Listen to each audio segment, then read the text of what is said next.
په باب د عباداتو کې علت اساس نه دی، پای کې تعبد اساس دی. مونږ مونږ کوو ولې دا کوم شی چې مونږ علت کړو علت نه دی، دا حکم دی. دا علت نه دی په عباداتو کې، دا څه شی دی؟ لکه مونږ دا وایو چې موږ خدای حکم ځکه کړی دی بدن صفا شي، کپړه صفا شي، ځای صفا شي، دا علت نه دی، دا حکم دی. خبره ذهن کې رااله.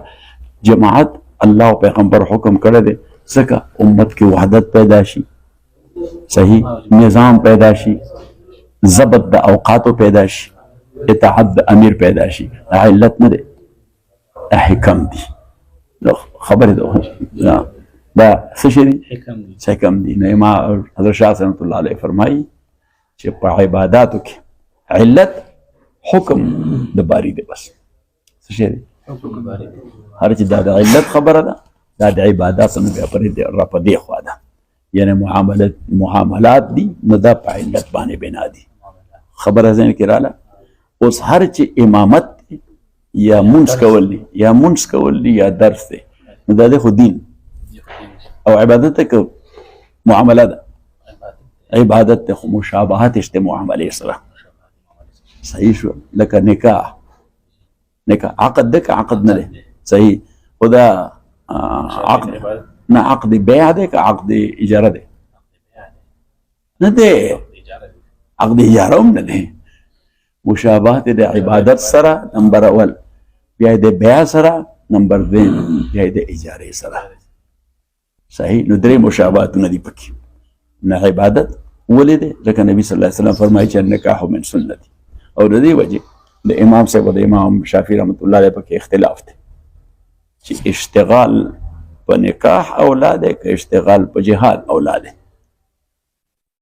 اشتغال په نکاح اولاد دی که اشتغال په جهاد اولاد دی. امام شافعي رحمت الله علیه فرمایي چې اشتغال په جهاد اولاد دی. اشتغال په جهاد اولاد دی.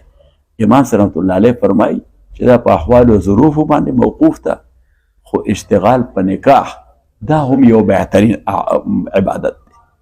او وجه دا ده چې جهاد څه دپاره کیږي؟ د اعلی کلمت الحق دپاره چې تکثیر وشي د سواد المسلمین، چې تکثیر وشي د سواد المسلمین. امام رحمت الله علیه فرمایي که دغه مقصد وي نو دا د شپې کوم غوبل چې خلک کوي کور کې، دا خو زبردست تکثیر د سواد المسلمین دی. هغه وایي چې بیا خو خلک جهاد لذي نه، بس دا د شپې کوم جهاد چې دی بسم الله الله اکبر.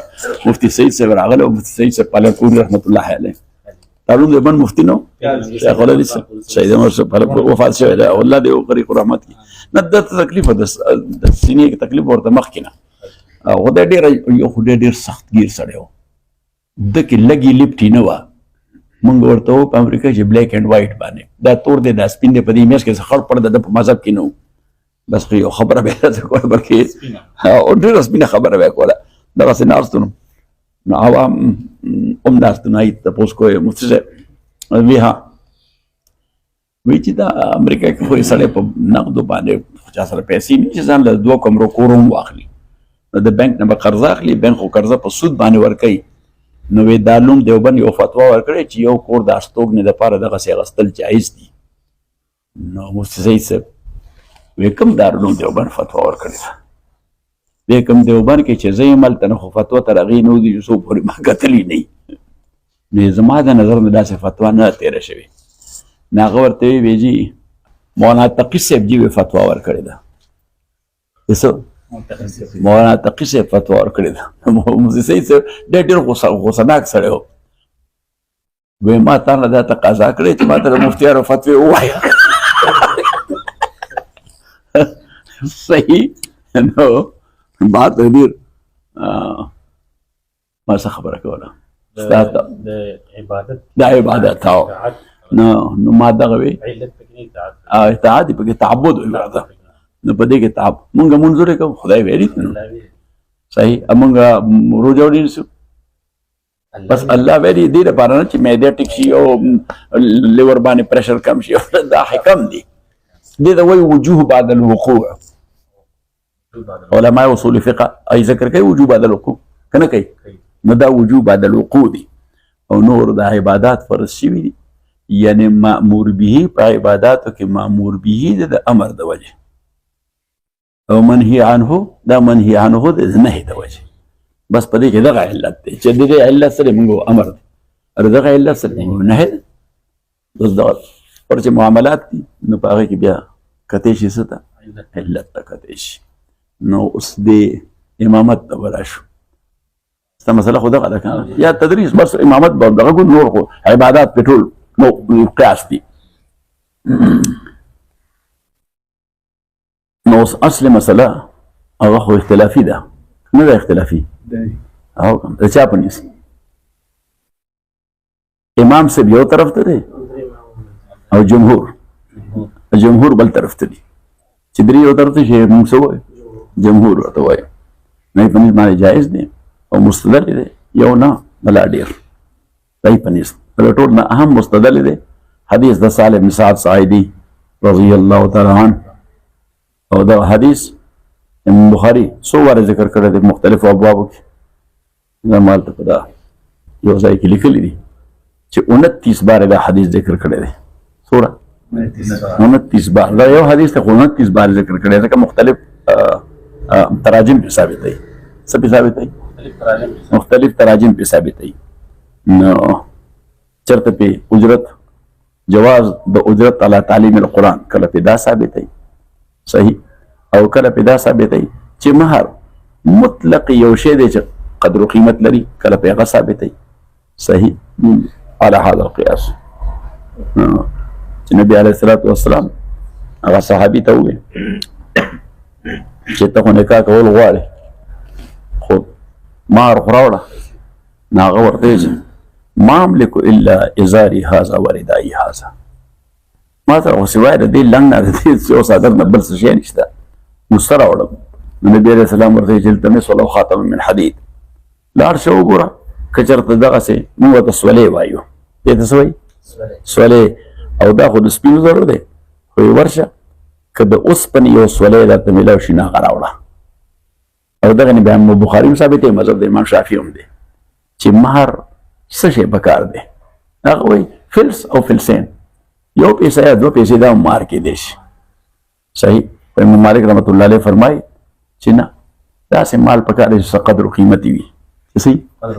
نو هغه وایي قدر و قیمت د څه شی دی نو هلته بل حدیث کې راځي چې نبی علیه الصلاة والسلام هغه یو نکاح د یو صحابي وکړ بثمن المجان. بثمن المجان څه ته وایي ډال ته څه شي ته ډال په دا تورو جنګ به نو هغې باندې بیا هغه شیلډ او بل حدیث ورسره راوړه د امام مالک د بل ځای نه چې اشتریتو مجنا بأربعة دراهم في سوق المدینه یو صحابي وایي. نو بس هغې د هغې حدیث نه دلته نه دا اخیستلې دا صغرا او هغه کبرا هغه وایي 4 درهمه څه شي 4 درهمه کم از کم مهر پکار دی زیات یاست وایي. امام ابو حنیفه رحمت الله علیه فرمایي چې دغه نه او دا هم نه صحیح یعنی معتد به مال پکار دی. نو دا اعتداد د خرید و فروخت په حواله باندې نه چې شریعت کوم شی اعتبار ورکړی نو شریعت اعتبار له ورکړی دی په حد د سرقې کې 10 درهم له نو مهر به د 10 درهمونه کم نه او بیا تایید کړی دی په حدیث د ابو هريره چې روایت کړی من طحاوي چې دا مهر اقل من 10 دراهم مهر به د 10 درهم نه د امام رحمت الله علیه باندې مهر کم از کم 10 دراهم به زیاته رسول چي وي. بهر تقدیر هغه صحابي ما سره جدا مګ نشته نو هغه ورته هل حفظت نبی علیه السلام ورته هل حفظت شيء من القرآن سب قرآن درته یاد دی وی اوجي سورة كذا وكذا فلانه سورة درته یاد دی وی زوجتك بما معك من القرآن زوجتك بما معك من القرآن دا تاسو چې کوم قرآن دی په دې مې درته نکاح کړه صحیح. اوس امام شافعي رحمت الله علیه خو عالم مجتهد دی زمونږ امام دی که نه دی مونږ زمونږ امام دی زه دا اوس تېر ورغلم نو بیا مصر ته چې لاړم نو هغه زمونږ کوم ایجنټ چې و نو هغه ته ما امام شافعي ته بوځه رحمه الله نو هغه بیا ما دا ټول ملګري وایي چې چېرته ته ځې نو مونږ در سره روان یو نو هغه خپل دا خو کاروبار دی که نه نو کاروبار کې هغه وی د هغې بجې اضافي پیسې چارج کړم موږ خو پیسې درکوو نو وی بس به کوم که نه بس یې وکړم نو ما ورته ویل سیده نفیسه هغه نږدې ده نو وی ما ته خو پته نشته ګایډ نه به تپوس کوم نو ګایډ وی نږدې ده خو جومات ته تللی نه شو سلام علیکم هغه ګایډ ته مې ویل زه یو درې څلورو ځایونو تلل غواړم نو ما یو خو ته مونږ بوځه سیده نفیسه ده دا د حسین رضی الله تعالی عنه صاحب ډېر لوی عالمه ده امام شافعي رحمت الله علیه شاګرد و صحیح او امام شافعي رحمت الله علیه چې وفات کېده نو هغه وصیت کړی وی چونکې شیخه خو ښځه ده ښځې باندې خو نه جنازه شته نه ولا بهتر ده چې جنازې له راشي خو وی دا ډېر لوی ولیه هم دا ډېر لوی عالمه ده زما د علم به هېڅ حیثیت نه وي که ما سیده نفیسه نه استفاده نه وي کړې نو وی داسې به وکړئ چې زما جنازه کله وړئ مقبرې ته نو لار خو به اوږده شي خو دا د سیده نفیسه په کوڅه به ما تېروئ نو بیا هغه جنازه یې ولې په کوڅه را تېره کړه نو ما سیده نفیسه ته مې بوځئ نو خیر لاړو بس هغه سړک باندې ودرېدو ځکه چې هغه جنګلې ته تو کړې وه په مسجد کې او مقبره کې کار شروع نو هغوی بیا نه پرېږدي خلک درنه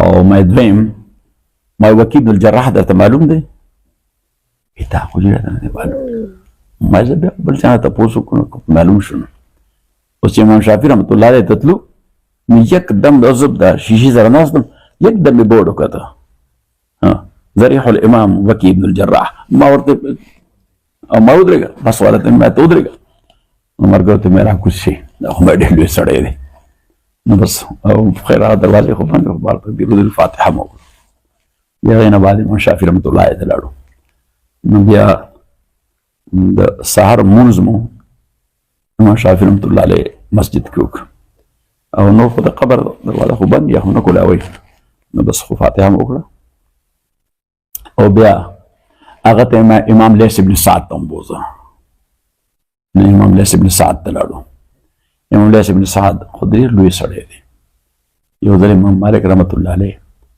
هغه وی لیث ابن سعد ډېر عجیبه سړی دی د ده وی تجارت خو ځان له د ده وی د باغاتو نه سالانه آمدن 1,00,000 دینار دی څومره هغه 1,00,000 دینار به اوس 1 ارب ډالري بلکې دینه به زیات وي وی صرف د باغاتو نه آمدن سالانه ډېر لوی جاګیردار دی چې او تجارت یې ځان له دی خو ګوره عجیبه سړی زکات نه ورکوي امام شافعي رحمت الله علیه امام مالک وی دومره لوی امام لیث ابن سعد دومره لوی مال او زکات نه ورکوي وی ګوره دی زکات نه ورکوي نو وی چې درس ختم شي نو وی ما تپوس وکړي چې دا په دې خبره پوه نه شو لیث ابن سعد خو ډېر لوی سړی دی تاسو یې زکات نه ورکوي نو امام مالک رحمت الله علیه وی پیسې کال ته پرېږدي نن زکات د څه شي ورکوي دا خو څنګه راشي بس ټولې تقسیم کړي په علماو یې تقسیموي د ماته پرون 3,000 رالیږلي دي ځکه چې هارون رشید راته 1,000 راولېږلې څومره 1,000 دیناره نو امام لیث ابن سعد راته 3,000 راولېږلې نو وی اوس دا به د هغه دپاره لږ مشکل باعث هم وي او یا واقعي د مشکل باعث شو چې هارون رشید خبر شي چې ما 1,000 دیناره امام مالک ته لیږلي دي او لیث ابن سعد هغه ورته 3,000 ولېږلې هغه وایي نه زما تحقیر کړی دی یس یعنی زه یې ډاون کولو کوشش کړی نو هغه د بغداد نه د مصر ګورنر ته ولیکل بیا امام لیث ابن سعد به راولي بغداد ته ګورنر راغی نو ورته ویې چې امام امیر المؤمنین دی غواړي مصر ته نو وی خیر خو دی تا خو چې راته پته نشته خو وی چې بس څومره زر کېدی شي دی به راولي وی صحیح دی امیر المؤمنین ما بیعت ورکړی دی نو زه د حکم نه سرتابي خو نشم کولی نو هغه ویل چې بیا زه کله یعنې تیارې ونیسم سورلی او هر څه ویل نه زما لپاره تیاره ما سره به څوک نه به یوازې ځم نو ویل چې بس بیا به زه سورلی وي ته به سره سورلی انتظام وکړې زه په خپله سورلی ځم زه خو سورلی باندې نه سورېږم بیا لاړو نو ابو رشید چې خبر شي چې امام نږدې دی زر راووتله محل یا اهلا اهلا بفقيه الامه السلام عليكم ورحمه الله وبركاته اسعدتنا بلقائك ستا ملاقات خو موږ ډېر سعید کړو دنه ډېر احترام سره کېنو. اوس بیا خو عام مجلس شروع شو. وې دوه خبرې دي. یو خو مې دې دپاره راغوستی چې دا ته په خیمه کې ولې اوسېږي. حالانکې خبر و خیمه کې ولې اوسېږي. اس لیے کہ جی ستا والی او گورنر د مصر هغه کله زما نه فتوا وغواړي، هغه چې فتوا کوم انداز باندې غواړي زه خو انداز باندې فتوا نه ورکوم. نه زه خو فتوا چې د دین په حواله سره زه پوهېږم نه فتوا ورکوم نه هغه ته خوښه نه وي. چې هغه ته خوښه نه وي نو ما 2 وارې کور جوړ کړ، هغه 2 وارې رانه ولاړو. نو هارون رشید ورته دی معذوره کوم دا کار بالکل نه کوي. زه په ذاتي زیاتی باندې د چا نه بدله نه اخلم. دا خلک چې دا دومره لوی خلک دا کردار سره دی. ما ووایم سړی لویږي په علم نه، سړی لویږي په څه؟ په کردار باندې. وی نه زه په ذاتي مزیت باندې چا نه بدله نه اخلم او نه تا ته دا اجازه در کوم چې ته زما لپاره چا نه بدله واخله. مې ما وی چې دا ګورنر دپاره هم ډېر تکلیف دی، زه به کور آبادوم دی به بلډوزر راولي روانوي به. نه ما دا ښه وکړې خپل باغ کې مې خیمې ولګولې درس هم هلته کوم پاتې کېږم هلته. نو یې خیمې دي لویې داسې په سلګونو علما پکې ناست دي او بیا درس روان یو بس زما پکې هم سایټ دی یو ځای دی او زما بچي مې دي بس هغې کې هغه خیمه کې موږ هم اوسېږو. امام شافعي رحمت الله علیه فرمایي چې ما ته تپوس وکړه چې مالک نه نو هارون رشید هغه ورته وی یو بله خبره وی هغه څه وی ما ځکه امام مالک خو د هارون رشید استاد و ورته پته ده امین هم استاد و مامون هم استاد دا ډېر واړه پلار زامن خو ډېر لوی علما دي صحیح بلکې روایت دي او بې قال حدثنا هارون نو دا حدثنا هارون رشید دی نو بار ته دي دا خو ډېر علما دي. نو هارون رشید ورته ووی ما امام صاحب ته وی 1000 دینار لیږلي وو. 1000 دینار خو ډېر شی دی خو بیا زه خبر شوم چې تا ورته 3000 دیناره ولیږل بس نور څه ونه وي چې ګینې تا زه ډاون کولو دپاره دا یې ونه وي. امام علیه السلام صاحب خو ډېر ځیرک سړی و هغه باټم لاین پک چې خلیفه به تورې شکوا دا وایي چې دې سره زما حیثیت وغورځېده صحیح. نو بس امام علیه سعد فورا ورته وایي اکراما لک یا امیر المؤمنین لا تحقیرا و استحقارا. دا مې ستا په اکرام کې لیږلي دي ستا د استحقار او سپکاوي دپاره مې نه لیږلي. وی کیف ذاک دا د اکرام وی چې تا ته خپل استاد باندې زما استاد دې ستا هم دی.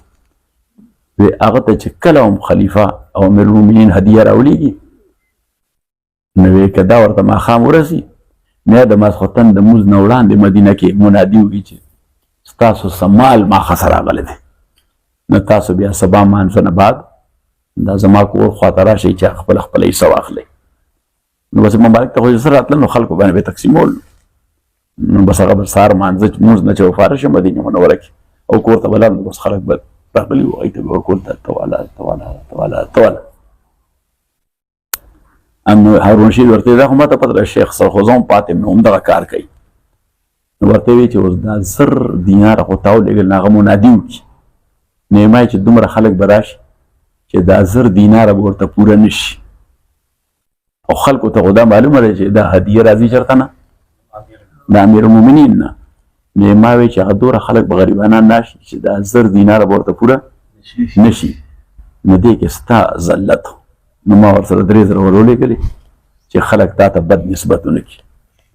هارون رشید ورته وویل دا دنیا چې سعید روانه ده ستا غوندې خلکو د وجې روانه ده صحیح. نو بار ته دیر امام شافعي رحمت الله علیه تپوس وکړې امام مالک نه وی مای جي د ټولو علما وړاندې وی مای جي امام لیث ابن سعد زکات نه ورکوي هغه راته پیسې کال ته نه پرېږدي نو زکات پرې واجبېږي نه فرض کېږي پرې نه البته یو عشر ټیک ټاک ورکوي ځکه عشر په خارج دی که نه که یې باندې حولانې حول شرط دی نه دی پې شرط. نو بهر تقدیر عرض مې کو چې اوس امام ابو حنیفه رحمه الله امام مالک ته جواب ورکوي چې ثمن المجن نو ثمن المجل یعنی یو خاص قیمت خو سټانډرډ نه دی چې ګنې ټوله دنیا کې هر ډال چې په 4 درهم خرڅېږي ډال خو په 100 درهم هم خرڅېږي په 200 درهم هم خرڅېږي لهدا دا معیار نه ګرځي امام شافعي رحمت الله علیه ته وایي چې زوجتک بما حکم القرآن پیر چې امام شافعي خو نه ورسته خو د امام صاحب په زمانه کې هم د بعضې مجتهدین دغه مذهب چې مهر هر څومره چې یو پیسې 2 پیسې ځکه دا سورې وضعیت نه دا سورو د یو پیسې به ونه بلکې د پیسې به لسل کېدل صحیح نو هغه ته وویې یعنې دغه مجتهدینو ته چې دا د بدلیت نه ده دا د سببیت ده یعنی که د بدلیت کې نو په بدله د دې فلاني صورت کې هغه مهر شو صحیح په سبب د دې فلاني صورت کې چې موږ تا نه مهر معجل نه غواړو سبب دا دی چې تا ته قرآن یاد دی موږ تا نه مهر معجل نه غواړو امام شافعي رحمت الله علیه ورته وایي دا سولې خو د یو پیسې هم نه دی یاد امام شافعي استاد ورته وایي چې دا سولې دا خو د یو پیسې نه امام رحمت الله علیه فرمایي په معجل کې مقدار شرط خو نه دی صحیح هر چې مهر دی بقایا هغه معجل دی چې څه وخت خاصه راشي نو ورکوي به ورته خو بار د دې دویمه مسله شته چې زوجتک بما حکم القرآن اوس دې باندې خو ټول ائمه متفق دي چې مهر دا به څه شی وي نو دا به هغه شی وي له قیمه چې د هغې لپاره څه قیمت وي او دلته دغه ما محکم القرآن دا یې مهر وګرځو نو پته ولګېږي چې اجرت علی تعلیم القرآن جایز دی چې دې لپاره قیمت دی خبره دې اوس په ذهن کې راغله او که رانغله